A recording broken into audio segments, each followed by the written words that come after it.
23 নম্বর convent রোডে পরিত্যক্ত কারখানা ভেঙে বিপত্তি। দুই নিরাপত্তা রক্ষীর মৃত্যু। সাজিদুর রহমান ও মুজিবুর রহমান নামে দুই নিরাপত্তা রক্ষীর মৃত্যু হয়। সম্পর্কে তারা দুই ভাই। পরিত্যক্ত কারখানাটি প্রায় 40 বছর ধরে বন্ধ ছিল। জানা গিয়েছে একটি সংস্থা পরিত্যক্ত কারখানাটি কিনেছিল। আজ গোটা বাড়ি ভেঙে ফেলার কাজ শুরু করেছে কলকাতা পুরসভা। এই মুহূর্তে আমাদের সঙ্গে সরাসরি রয়েছেন প্রতিনিধি রক্তিমা দাস। রক্তিমা, 23 নম্বর কনভেন্ট রোডে যে পরিত্যক্ত কারখানা সেটি ভেঙে ফেলা হচ্ছে পুরসভার তরফে, এই মুহূর্তে কি ছবি?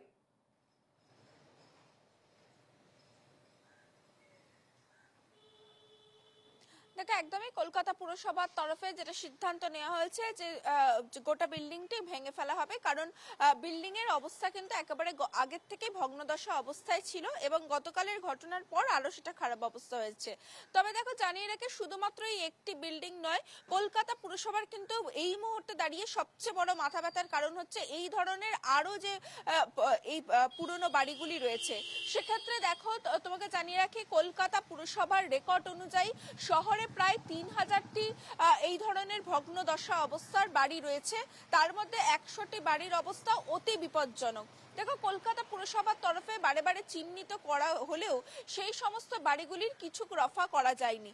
কোনো বাড়ির ক্ষেত্রে শরিকি বিবাদ যেমন রয়েছে, কিছু কিছু বাড়ি যেমন এই বাড়িটি ছিল একটি পরিত্যক্ত কারখানা, সেই রকম কিন্তু একাধিক এরকম পরিত্যক্ত কারখানা বা পরিত্যক্ত বিল্ডিং রয়ে গিয়েছে, যার কোথাও কোনো মালিকানা নেই, কোথাও কোনো মালিকানা থাকলে সেই সমস্ত বাড়িগুলিতে শরিকি বিবাদ রয়েছে। দেখো, কলকাতা পুরসভা এই মুহূর্তে যেটা চাইছে যে এই সমস্ত বাড়িগুলির একটা রফা করতে সেই জায়গা থেকে দাঁড়িয়ে একটা আইন আনার কথা ভাবছে কলকাতা পুরসভা। দেখো, এই প্রসেসটাও কিন্তু লেন্দি প্রসেস। সেক্ষেত্রে একেবারে কলকাতা পুরসভার তরফে কলকাতা পুরসভার যে পুরো অধিবেশন হয়, সেই পুরো অধিবেশনে প্রথমে সেই আইন যে প্রস্তাব, সেই প্রস্তাব পাশ করাতে হবে এবং সেই প্রস্তাব পাশ হলে তারপর তা বিধানসভায় পাঠাতে হবে এবং বিধানসভায় সেই প্রস্তাব যদি পাশ হয় তবে তা আইনে পরিণত হবে।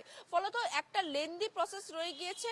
দেখো, তার আগে রয়েছে এমআইসিতে সেটা পাশ করানোর বিষয়।